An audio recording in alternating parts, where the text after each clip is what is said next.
Welcome to another episode of Team Anywhere, where CEOs, leaders, and experts at building teams, companies, organizations, and amazing cultures share how to lead from anywhere in the world. I'm your co-host on the East Coast, Ginny Bianco Mathis. And I'm your co-host on the West Coast, Mitch Simon. And we invite you to join us to Team Anywhere.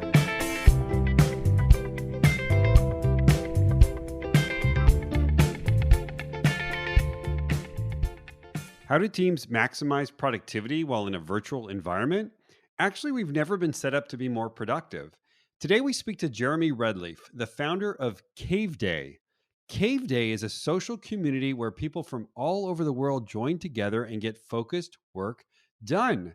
The idea came out of Jeremy's frustration to find time to do his writing and creative work.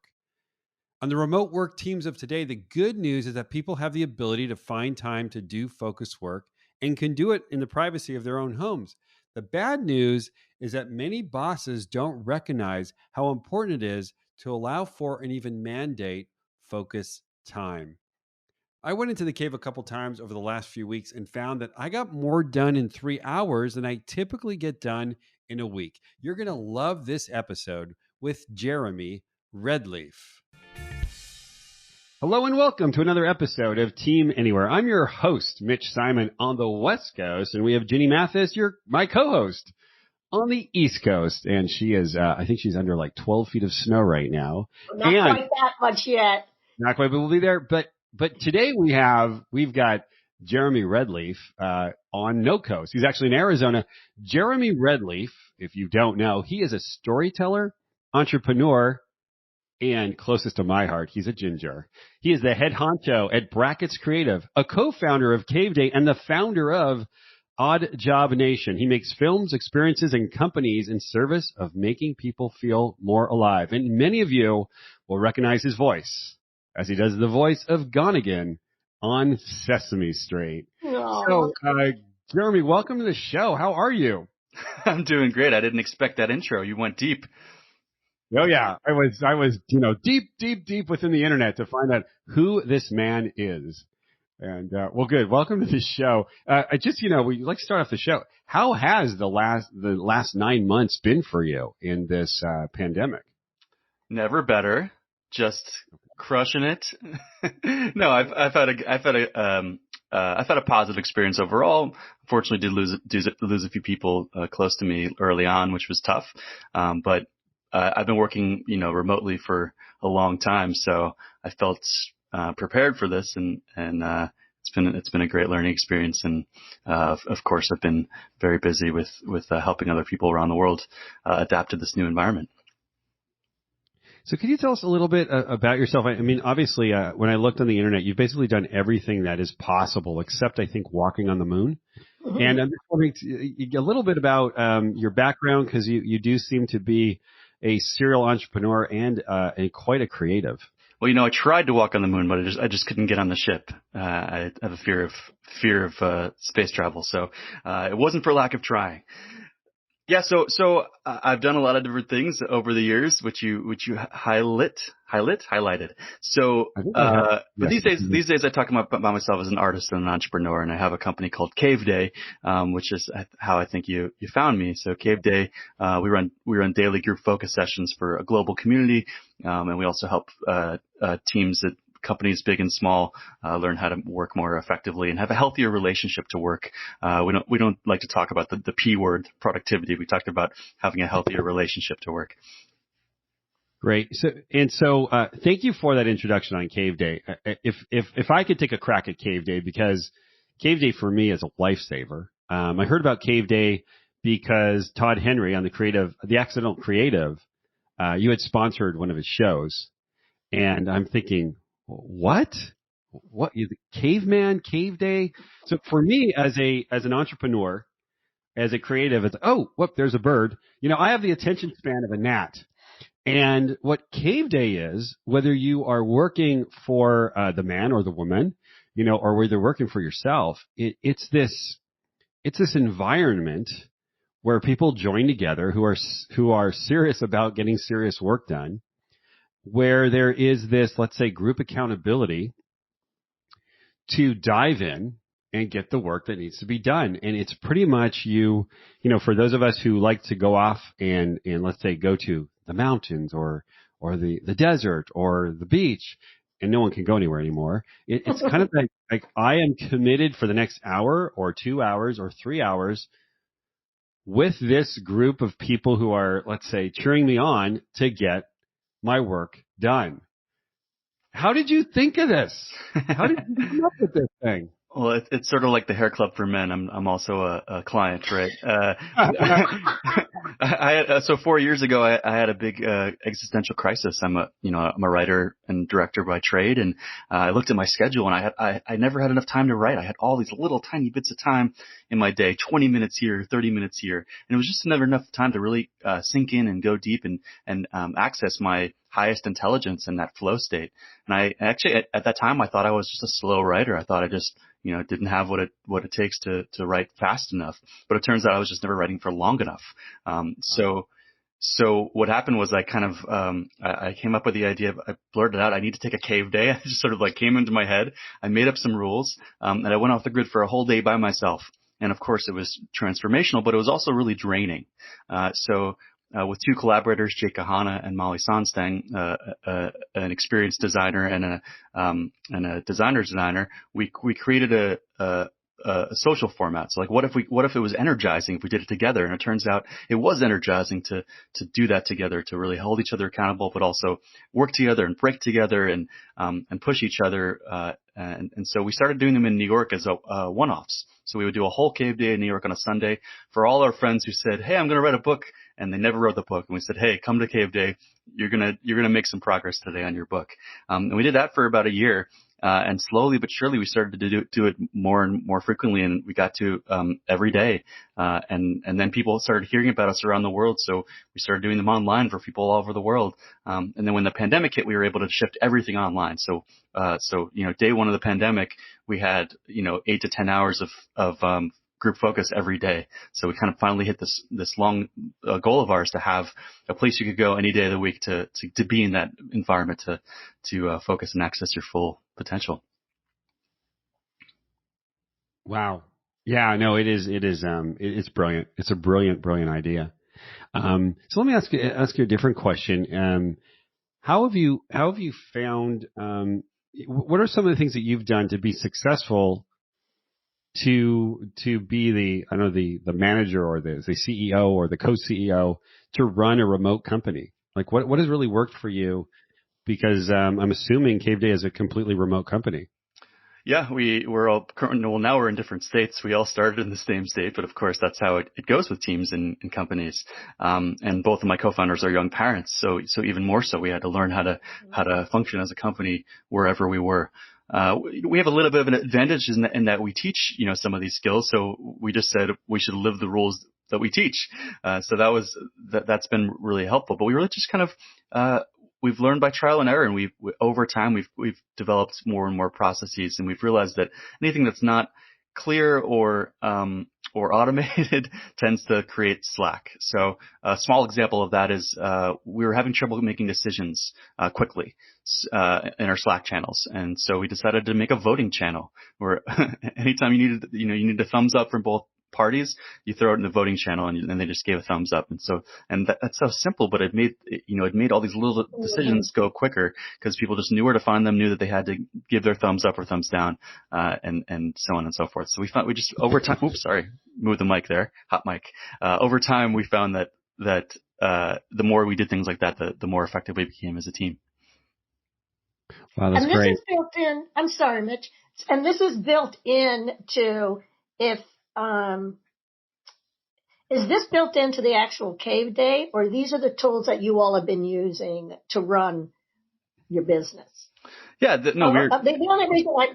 reason I'm asking is I have found so much that goes wrong is because people are wondering, well, wait a minute, why are we talking about this? Let's refocus. And just being able to say, everyone thumbs up or thumbs down on this topic now, then we move on. As you said, little but miraculous. Yeah, I mean, I think the ethos is built into the cave, right? We like to be really, really clear with what we're working on, what done looks like, and that ethos is transferred into the workshops we run for companies, where we talk about things like how to have effective communication on your team. Because what happens on teams is that, most people need some time to do deep work with full focus, and then also have a lot of meetings and other things that they have to do that are in smaller chunks of time. And then there's this always on culture of constant communication. So how do you communicate with your team, when you're working, and how to escalate if an emergency arises. So we've taken the ethos of what happens in the cave and transferred it to other sort of skills around running an effective remote team. And so those are the skills that we've transferred over to our team as well. Fabulous. That's great. And I'm assuming you run these workshops online. We used to do them in person, but now we do them online, of course. And maybe one day we'll be back on the road. Yeah. Great. So, go ahead. What has been? Tell me about the wins that you've had as co-founders, and some of the struggles that you've had as co-founders, especially in working. I know you've given us an example already, but especially working across the country. What works well in the remote environment, and what doesn't work so well in the remote environment? Yeah, well, I mean, obviously all the tools we use, can be used anywhere. I've done work. I was driving cross country last week, and I was in the front seat of my car tethering my phone to my laptop, and I was able to do things for the company. And what a cool age to live in, right? That the tools that we have can be used to allow us to be location agnostic. So that's obviously the big obvious value of working remotely. And the value that is challenging to unlock sometimes is the value to have that time to go deep and then get back and then report back to your team. So when we worked with companies before the pandemic, all they would say is always, companies big and small would say, I go home to do my best work. I can't, this open floor plan doesn't actually help me focus, and I'm constantly interrupted, and I sneak into conference rooms when I can, but if I really need to focus, I go home. So that is the opportunity in remote work, is that there is that separation. So if you do have a team that's conscious about how they communicate, you can find that time to really do that juicy work that needs to get done. In terms of what doesn't work well remotely, or not as well, as I think it all starts with the fact that we have the camera is in the wrong place on the laptop. So it's really hard to look each other in the eye, right? I'm now looking at you guys in the eye, but I can't see your faces. Now I'm looking at the computer screen, and I can't see your eye, you can't see my eyes. So there's this little slight disconnect that is so profound. Like we co-regulate with each other, and because we don't have that eye to eye direct connection, I think it's challenging to regulate your nervous system, and to stay energized long enough. You can't do it, if anyone's been on a 3-hour Zoom meeting, it just ruins you for the day. And I think it starts with just the inability to have that sort of basic eye-to-eye connection. Well, I love that word, co-regulate. I'm going to steal it. That's excellent. Have you found some little ways? I mean, I try to do it. I even say, I end every class that I teach with, all right, everyone smile. You must smile. I'm not letting you off, and everyone smiles, and then of course they start laughing. But little things to capture that.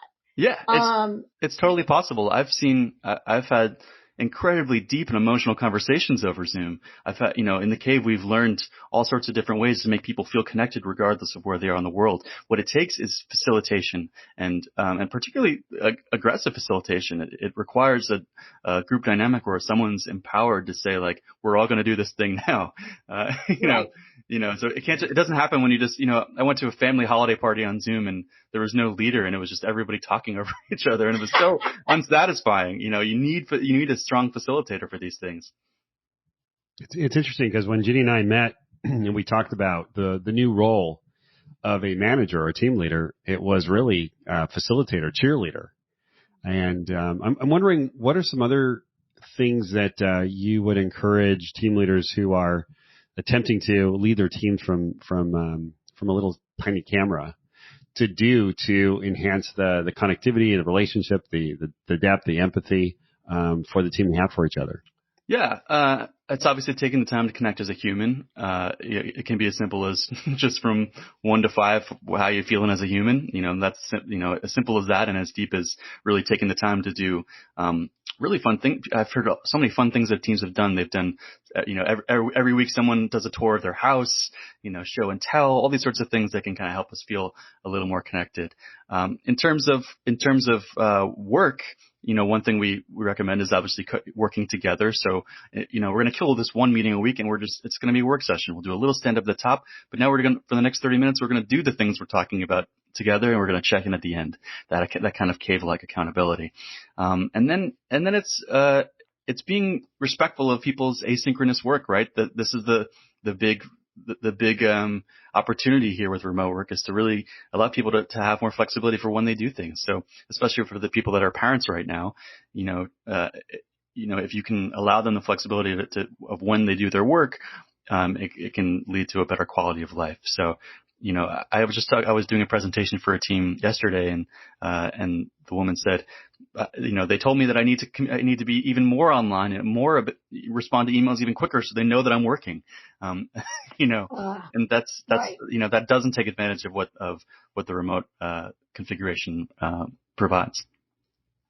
I was wondering, what's some of the feedback that your regulars, I guess regular cavemen or cavewomen on Caveday, what are your regulars? What are you hearing from them? Is like, oh my gosh, I just wrote the great American novel. I just got a Nobel Peace Prize. I solve world peace. What is some of the outputs that you're finding? Yeah, well, before the pandemic, our regular cave people were, freelancers, entrepreneurs, artists, people that had control over their time, some new moms, anyone that could choose when they could hop onto a cave. When the pandemic hit, we had all sorts of new kinds of workers, people that were working 9 to 5s and were now at home and just struggling to focus. So we had to adapt the product and also and adapt who it was for. And people are doing all sorts of amazing things. We have a ton of books coming out of the cave. We now have some Emmy winners and Oscar winners in the cave. People are launching businesses. People are beating resistance on projects that they've had on the shelf for 5-10 years. That's a cute. Yeah, and what's really exciting is a lot of people are coming and doing a hybrid thing. So, one of our cave lengths is 3 sprints, 3 hours, 3 sprints, and they're going, 1 for me, 2 for them. So I'm going to work for the man for 2 sprints, and then I'm going to work on that cookbook that I've been saying I'm going to do forever. And so, what's really exciting is using the cave not only to get the focus work done, the urgent work that you're required to do for your day hustle, but really people that are coming to also make the time for their passion. Wow.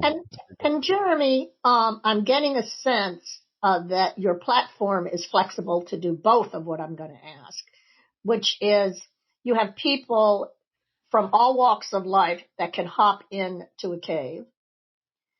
And you might also be asked to do it for an intact team.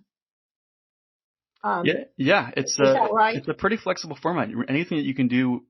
So we talk about monotasking as the opposite of multitasking, 1 task at a time for a specific period of time. So anything that you can do in a monotasking way can be done in the cave. If you log onto a cave, you'll see someone illustrating in a notebook, someone doing pottery. Once we had someone cooking a chicken, it really, in any given cave, we'll have people in 15 different countries. It's pretty universal. It's for anything that requires that kind of deep focus. Wonderful. Right. It's great. So one of my favorite quotes, so Jocko Willink, I'm sure you've heard of him. He's actually here in San Diego, and he talks about discipline equals freedom. Discipline equals freedom. And my experience, I hopped onto a cave, I think it was 2 weeks ago, once I heard Todd Henry mention this, and once I found out about you, and I swear I got more done in 3 hours than I would have gotten done the entire week. Really? Yeah, because it was like, what am I going to do now? Because Tuesday, Wednesday, Thursday, Friday, I got nothing to do. But it seriously was that freeing. And I was wondering, what is your perspective around discipline equals freedom? And have you found that, or have your customers found that?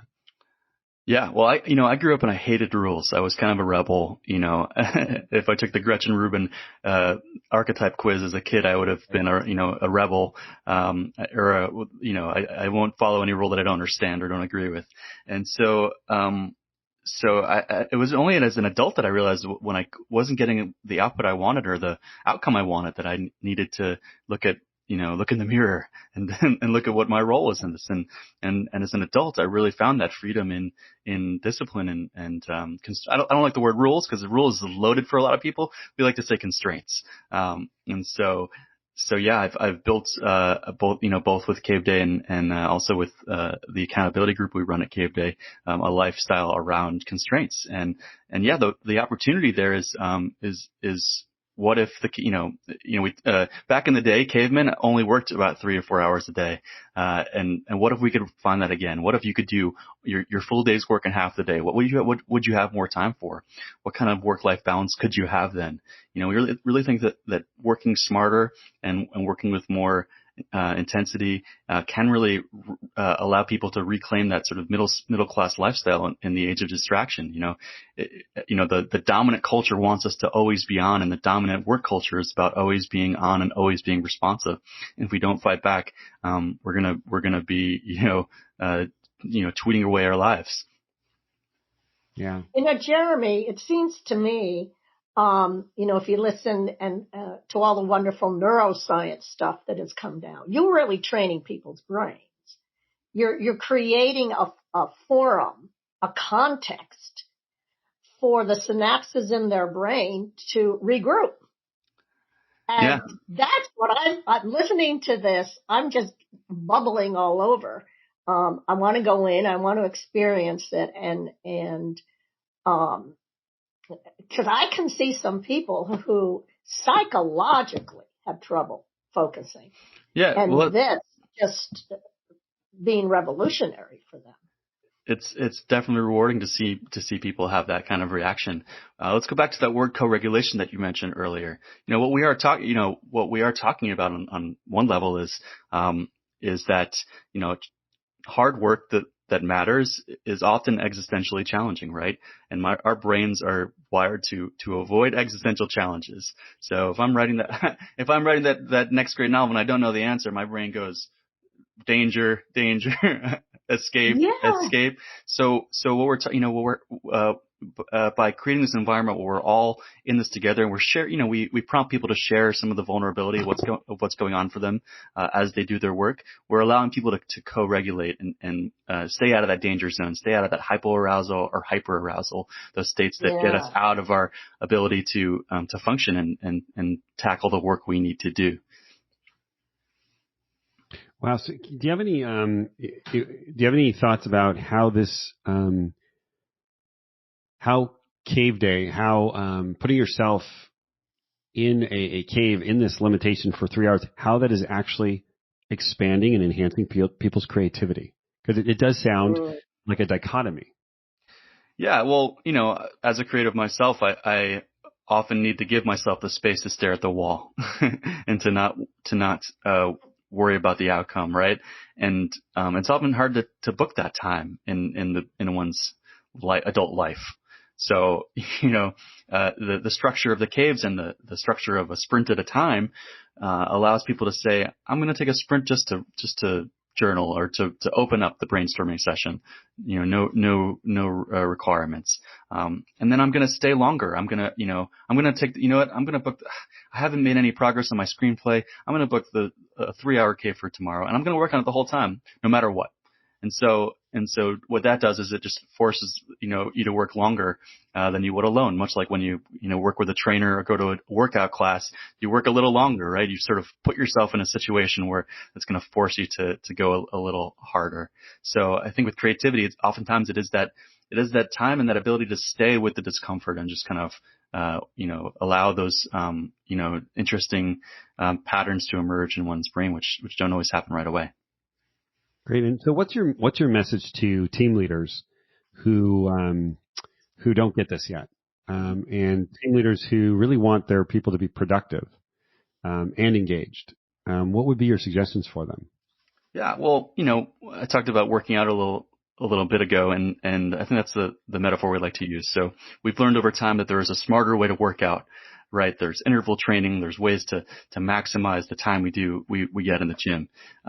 And there's all that sort of research around work, and it doesn't jive with an always on culture. So really just inform yourself about the research, about what it takes to do, successful knowledge work. And if your team isn't designed to create room for that, maybe there's something that you could do to create a culture of focus, that values focus. Yeah, I'll stop there. Great. So, other question is, you began Caveday before a pandemic. We're now in a pandemic. God willing, 2021, we're coming out of a pandemic. Are we going to be, are you suggesting that we need to have a remote, let's say, solitary experience in order for us to be productive moving forward? What has this time taught you, if a real estate consultant or a CEO were coming about how to design the work place of the future or the work environment of the future? What would be your consulting there? And I don't have a big check right now to pay for this. So what do you got? I'll give you the cheap answer. So we've seen, a lot of people, in their mid-career have taken this opportunity to move out of the city, right? They have one kid or they've got two kids, and they were making it work in the city, and they've moved into the middle of New Jersey. I can't tell you how many people I know that have done that. And I don't think those people are coming back, to the office every day. So I think a lot of teams are going to be forced to work with the hybrid model. So, we like people to be here. There are certain times people have to be here, but there's also, we've learned that we can actually work remotely and get the things done we need to get done. That environment has been for a while, reserved for the high level worker in the tech world, right? I know a lot of high level, people that have moved to Hawaii and still work on their team. But now the mid-level worker is going to be able to do that, and probably every worker, it's probably going to be just a perk of certain kinds of companies. So that's the main place we're going to start. Is we're going to have to make hybrid work. And so if you're going to design an office, obviously it's got to have the right tech and the right configuration. You might want to move a little bit away from the open floor plan, give people a little bit more private space to do what they need to do, but also have video calls with the people that are not there. We're going to have to find ways to trust each other, even though we can't see each other. So, in the traditional workspace, you look like you're working. Good job. I'm seeing output. You might be checking Facebook for 2 hours a day, but fine, you're here. I get to tell the story that I've managed you well, and you're doing your job, right, and the output is there. So a lot of managers I think are afraid to not be able to see their workers, and so that's when we start to get these weird expectations for when they're not in the office of how they need to prove that they're working. We really need to move towards that sort of results-oriented work environment, and also having really clear OKRs and really clear what growth looks like. And the last thing I'll say is that it requires a different skill set. So I think there's a real art to working remotely and making people feel your presence on your team.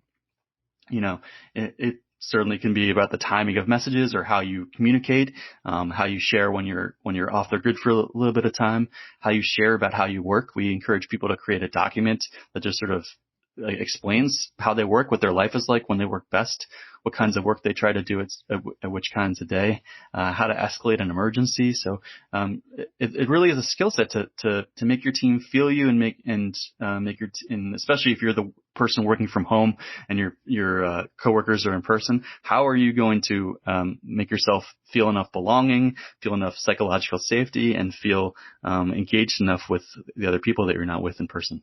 Yeah. And, wow, you just said so much incredible stuff.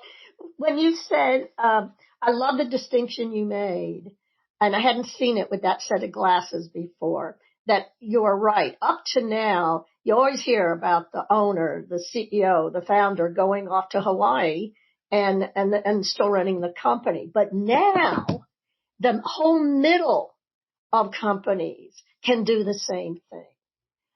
Whoa, I've got to think more about that. That is, and then the skill sets are very different.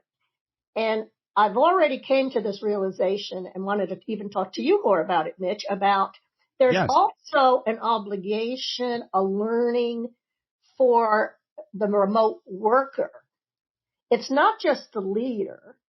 I'm all one with, if your leader's not doing it, then you need to do it. If your leader hasn't created a way to come to a decision quickly in the meeting, maybe you can introduce that. Maybe you become the facilitator without it being formally announced. So a whole set of skill sets. This is really exciting. Yeah, and what I love. Yeah, go. Sorry. Go ahead. No, what I love, Jeremy, is how much design. This conversation is just how much design is involved, or the redesign of both the leader, the organization, and the worker. Yeah, it definitely requires a new lens. And the one more thing I'll add is that, I think all humans and definitely all workers do need to feel like they belong. And it's really easy when everyone's in person in the office. This is the place I work. These are the rules of engagement. There's the coffee. This is my team. My desk is right here. I belong here. This is part of my identity. And so when a worker is working remotely, or if we have these hybrid teams, we're going to have to be a little more attuned to what it takes to feel like you belong. My wife works in a traditional work environment, and they've been sending each other gifts all the pandemic, and when the mail comes and she gets a package from one of her coworkers, like her face lights up. We have to really we have to really acknowledge that we all need to feel that belonging. And that is definitely harder when you're not in person. Great. This has been awesome. Is there any question we should have asked you, Jeremy, that we haven't asked you? Oh man. I mean, I think that was great. Is there any other question you want to ask me? Yeah, I think it's good. I mean, it's my only obvious is why are you in Arizona? But otherwise, no. I think this is good. There's definitely a lot of value. Yeah. I guess maybe one more we could do is sort of like just some quick tips for worker. Yeah. Yeah. What are some quick tips? Yeah. So if anyone wants to just level up their work when they're working from home, we have a bunch of quick tips that we like to give. So first one is getting your phone out of sight when you're working. Research shows that if your phone's in sight, even if it's turned off, it can temporarily reduce your cognitive performance. How crazy that these things are so powerful that even when off, they can impact how we function. So, and they're obviously, of course, I don't need to tell you that they're designed to steal your focus. And so just take it off the table. And if you find that you can't really manage your ability to work on one task at a time, use a technology blocker. There are tons of both free and freemium versions that you can use to just take it off the table. The one we like is called Freedom. It's been around the longest and works on all your devices. And you can just say, for this 2-hour session, don't let me go to my inbox, my Facebook, anything. Our lizard brains can't be trusted, and there's no shame in that. It's actually really powerful to acknowledge that and to use technology to overcome it, to transcend your limitations. Make sure you're hydrated. People don't realize the power of water. Even a 2% dehydration can reduce your cognitive performance. And there's no definitive research about how long the brain can focus for, but we haven't seen anything that says that the brain can focus consistently for more than about 52 minutes on one thing fully. So your brain does need to break. You do need to manage your energy throughout the day. So be really, really conscious of taking breaks, breathing, stretching, all these sorts of things, doing something that energizes you either mentally, physically, or emotionally in between work sprints. And if you're working with more intensity, you're going to feel better about breaking. I think that workers don't feel great about breaking because they're never quite working hard enough. And then the last thing is to be mindful of that everyone's energy dips throughout the day. There's a great book by Daniel Pink called When, that talks about the different chronotypes of work. And so, 2/3 of people, peak in the morning and then have a trough over after lunch and then recover at the end of the day. Night owls, experience that in the reverse order. And so start to learn when in the day is the best time for you to do different kinds of work. When you're the most awake, you should do those more challenging cognitive tasks. And when you're dipping, that's a great time to move to admin stuff. So the more you can design your day to work with your energy, the more satisfied you're going to feel. Because I know when I try to write when I'm just like 3 p.m. comes around, it's a losing battle.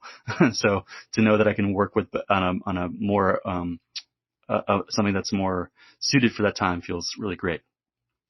Great. And I want to give a fourth one. I don't know if you had three, but what I've experienced is another plug for Caveday is when you start your week and you spend 3 hours in a cave, you feel so confident for the rest of the week that you can produce. So I don't know if some of your subscribers have seen that, but I felt okay.